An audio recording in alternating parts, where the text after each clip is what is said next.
Media ఈరోజు కలికపాలెం MPP స్కూల్కి వచ్చాము. ఇక్కడ హెచ్ఎం గారితో కొన్ని విషయాలు మాట్లాడదాం. నమస్తే సార్.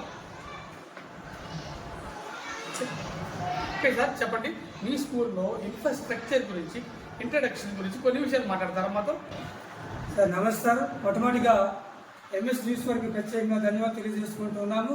మా స్కూల్కి వచ్చి ఈ రీతిగా మా స్కూల్ యొక్క ఇన్ఫ్రాస్ట్రక్చర్ని, స్కూల్ యొక్క డెవలప్మెంట్ తెలియజేసినందుకు మీ అందరికీ కూడా మరొకసారి ప్రత్యేకంగా ధన్యవాదాలు తెలియజేస్తూ, ఈ school sir MPP school Kalingapalem Adipudi మండలం సార్. ఇది ఇక్కడ చాలా ఒక మంచి ఇన్ఫ్రాస్ట్రక్చర్ ఉన్న స్కూల్ ఇది. ఈ ప్రాంతంలోనే చాలామంది పిల్లలకి ఉపయోగపడే స్కూల్ ఇది.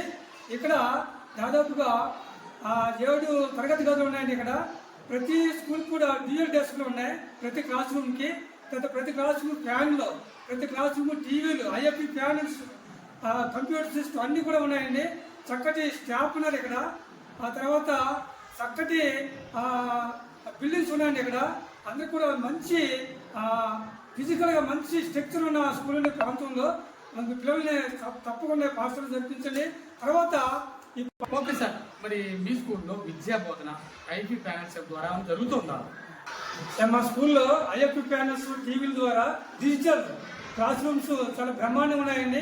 ఈ ప్రాంతంలో ఎక్కడ లేని డిజిటల్ క్లాస్ రూమ్స్ మా స్కూల్లో ఉన్నాయండి. టీచర్స్ అందరూ కూడా ఐఎఫ్ఈ ప్యానల్స్ ద్వారా, ఈ టీవీల ద్వారా చక్కటిగా వాళ్ళకి లెసన్స్ కానీ, నోట్స్లు కానీ, తర్వాత హోంవర్క్లు కానీ అన్నీ కూడా వాటిలో ఇస్తున్నామండి. చాలా పిల్లలు ఎఫెక్టివ్గా ఈ నోట్స్ బుక్స్తో కాకుండా ఎఫెక్టివ్గా డిజిటల్ తరగతుల్లో చక్కగా నేర్చుకుంటున్నారండి. ఈ విధంగా ఈ ప్రాంతంలో ఒక మంచి పాఠశాలగా మంచి గుర్తింపు ఉందండి. ఓకే సార్, మరి మీ స్కూల్లో మిడ్ డే మీల్స్ ఏ విధంగా పెడుతున్నారు? అదేవిధంగా విద్యతో పాటు క్రీడలు కూడా ప్రోత్సహిస్తున్నారా? తర్వాత మన ప్రభుత్వం చక్కటి ఏర్పాటు చేస్తుంది.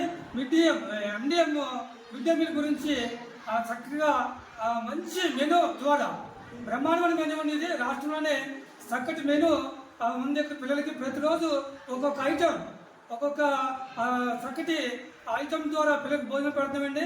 ఈ యొక్క మిడ్ డే మీల్లో ప్రతిరోజు మా పిల్లలకి మెనూ ఏదైతే అది చక్కగా వండిస్తూ ఇద్దరు కుక్కర్స్ ఉన్నారండి. చక్కగా మంచి భోజనం ఇక్కడ ఏర్పాటు చేస్తూ ఉన్నాము. ఆరోగ్యకరమైన పోషకాలతో కూడిన ఆహార పదార్థాలు ప్రభుత్వాలు మనకి ఇస్తారండి. చిక్కీలు కానివ్వండి, ఎగ్స్ కానివ్వండి, ఆ తర్వాత రాగి జావ కానివ్వండి, తర్వాత మనకి ఈ యొక్క ప్రతిరోజు ఎగ్ ఇవ్వటం, ఫ్రై ఎగ్ ఇవ్వటం, తర్వాత మెనూ ప్రకారం కర్రీస్, పప్పు, తర్వాత పులిహోర, బిర్యానీ అన్నీ కూడా మెనూ ప్రకారం మనం జరిపిస్తామని ఇక్కడ చాలా బాగా తింటారు పిల్లలు. అలాగే క్రీడలు కూడా చక్కగా మేము పిల్లలకు ప్రోత్సహిస్తామండి. ప్రభుత్వం అనేకమైన స్పోర్ట్స్ కిట్స్ మా పాఠశాలకు ఇవ్వడం జరిగింది. ఇందులో